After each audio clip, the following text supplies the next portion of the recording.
बिहार की राजनीति से एक बड़ी खबर सामने आ रही है और ये कि बेटे को तो मंत्री बना दिया उपेंद्र कुशवाहा ने, लेकिन जो जीते हुए विधायक थे उनको तो गुस्सा आएगा ना। वो ये सोच रहे हैं कि हमको तो विधायक बनने के बाद भी कोई सहूलियत नहीं मिली, जनता ने हमको चुना लेकिन मंत्री उन्होंने बेटे को बना दिया।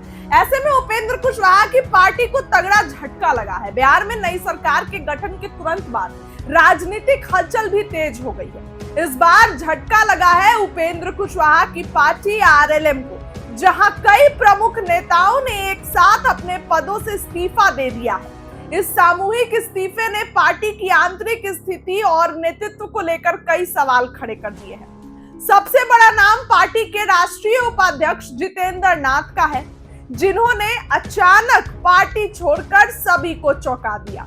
उनके साथ ही कई प्रभारी प्रदेश अध्यक्षों ने भी त्याग पत्र सौंप दिया है।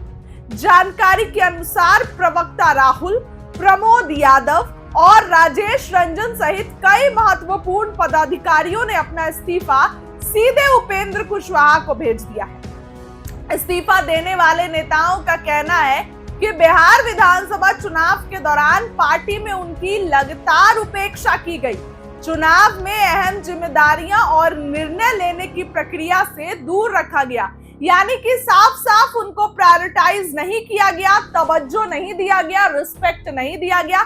इसीलिए उपेंद्र कुशवाहा की पार्टी से ये लोग इस्तीफा दे दिए हैं, जिससे वो बेहद नाराज थे। उनका आरोप है कि पार्टी नेतृत्व अपने स्तर पर काम कर रहे कार्यकर्ताओं और नेताओं की भावनाओं की अनदेखी करती है, जिसका असर संगठनात्मक मजबूती पर भी पड़ा है। इसके अलावा नेताओं का कहना है कि शेखपुरा विधानसभा कमेटी को अचानक भंग कर दिया गया, जिससे स्थानीय स्तर पर असंतोष बढ़ गया। उनका दावा है कि यह फैसला बिना किसी चर्चा और कारण बताए लिया गया, जिससे पार्टी की संरचना और विश्वास दोनों को नुकसान हुआ। जानकारी के अनुसार इस लगातार इस्तीफों के बाद आरएलएम की अंदरूनी स्थिति कमजोर होती दिखाई दे रही है। राजनीतिक विशेषज्ञों का मानना है कि यह कदम न सिर्फ पार्टी की मौजूदा ताकत को प्रभावित करेगा, बल्कि आगामी राजनीतिक समीकरणों पर भी इसका असर पड़ेगा। खासकर बिहार की राजनीति में छोटे दलों की भूमिका बेहद अहम है। ऐसे में इतने नेताओं का एक साथ इस्तीफा देना आरएलएम के लिए संकट बन सकता है। अब संकट क्यों ना बने, बेटे को मंत्री बना दिया और जो विधायक जीते उनको यूं ही छोड़ दिया। एक तो उनकी पत्नी स्नेहलता, बाकी जो 3 विधायक जीते उनको तो आपने कुछ नहीं दिया, तो जाहिर सी बात है कि और भी कई लोग नाराज होंगे।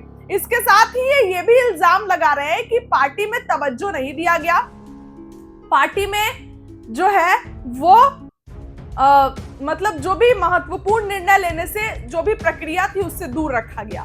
देखने वाली बात होगी कैसे उपेंद्र कुशवाहा इस संकट से बाहर आते हैं, क्योंकि कहीं ना कहीं पार्टी की भी खराब इमेज बनेगी। आप मंत्री पद ले लिए, लेकिन आपकी पार्टी से जब ऐसे कार्यकर्ता छोड़ के निकलेंगे तो जाहिर सी बात है कि तमाम चीजें आएंगी। इस खबर के लिए इतना ही। आपको क्या लगता है कमेंट में जरूर बताइए।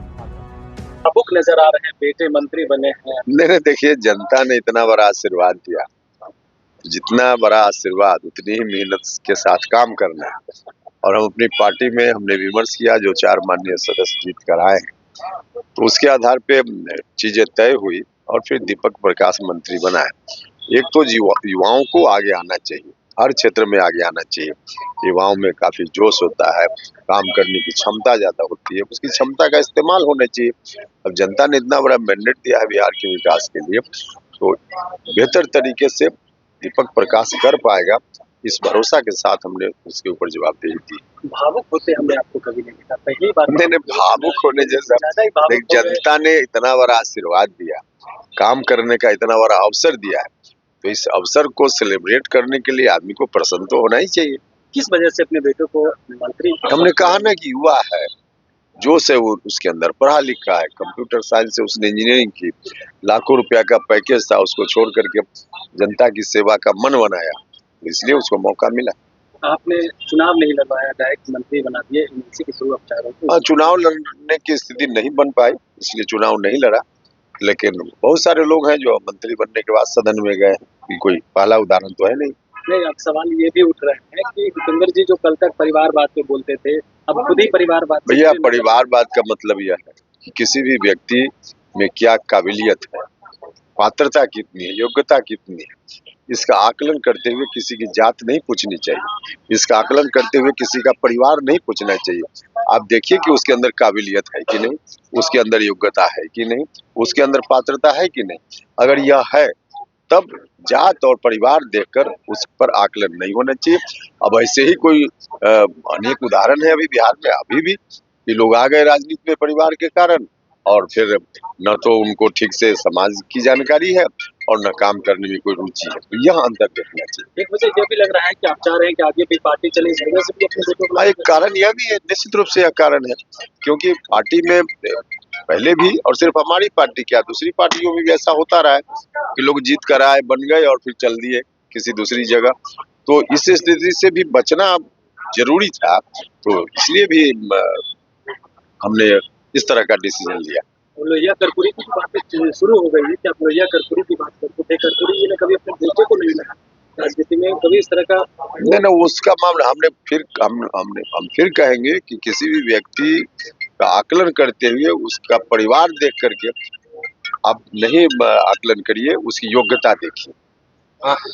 दीपक आ गए, निशांत को लेकर भी क्या आप लोग विचार कीजिएगा? उसमें हमको विचार करना है। मतलब मुख्यमंत्री जैसा अब तो बात तो हमने बहुत पहले भी की है, लगातार कही है, तो उसमें मेरी उतनी ही भूमिका हो सकती थी जो हमने भूमिका की है। बाकी डिसीजन तो नीतीश जी को लेना है। भावुक नजर आ रहे हैं, बेटे मंत्री बने हैं। नहीं, देखिए जनता ने इतना बड़ा आशीर्वाद दिया, जितना बड़ा आशीर्वाद उतनी ही मेहनत के साथ काम करना है। और हम अपनी पार्टी में हमने विमर्श किया, जो 4 माननीय सदस्य जीत कर आए हैं, तो उसके आधार पे चीजें तय हुई और फिर दीपक प्रकाश मंत्री बना है। एक तो युवाओं को आगे आना चाहिए, हर क्षेत्र में आगे आना चाहिए। युवाओं में काफी जोश होता है, काम करने की क्षमता ज्यादा होती है, उसकी क्षमता का इस्तेमाल होना चाहिए। अब जनता ने इतना बड़ा मैंडेट दिया है बिहार के विकास के लिए, तो बेहतर तरीके से दीपक प्रकाश कर पाएगा, इस भरोसा के साथ हमने उसके ऊपर जवाबदेही दी। भावुक होते हमने आपको कभी नहीं देखा, पहली बार। नहीं, भावुक होने जैसा, जनता ने इतना बड़ा आशीर्वाद दिया, काम करने का इतना बड़ा अवसर दिया है, तो इस अवसर को सेलिब्रेट करने के लिए आदमी को प्रसन्न तो होना ही चाहिए। किस वजह से अपने बेटों को मंत्री? हमने कहा ना कि युवा है, जोश है, वो उसके अंदर पढ़ा लिखा है, कंप्यूटर साइंस से उसने इंजीनियरिंग की, लाखों रुपया का पैकेज था, उसको छोड़ करके जनता की सेवा का मन बनाया, इसलिए उसको मौका मिला। आपने चुनाव नहीं लड़वाया, डायरेक्ट मंत्री बना दिए, इसी के थ्रू आप चाह रहे थे? चुनाव लड़ने की स्थिति नहीं बन पाई, इसलिए चुनाव नहीं लड़ा। लेकिन बहुत सारे लोग हैं जो मंत्री बनने के बाद सदन में गए, कोई पहला उदाहरण तो है नहीं। नहीं, अब सवाल ये भी उठ रहे हैं कि भूपेंद्र जी जो कल तक परिवारवाद पे बोलते थे, अब खुद ही परिवारवाद। भैया, परिवारवाद का मतलब यह है कि किसी भी व्यक्ति में क्या काबिलियत है, पात्रता कितनी है, योग्यता कितनी है,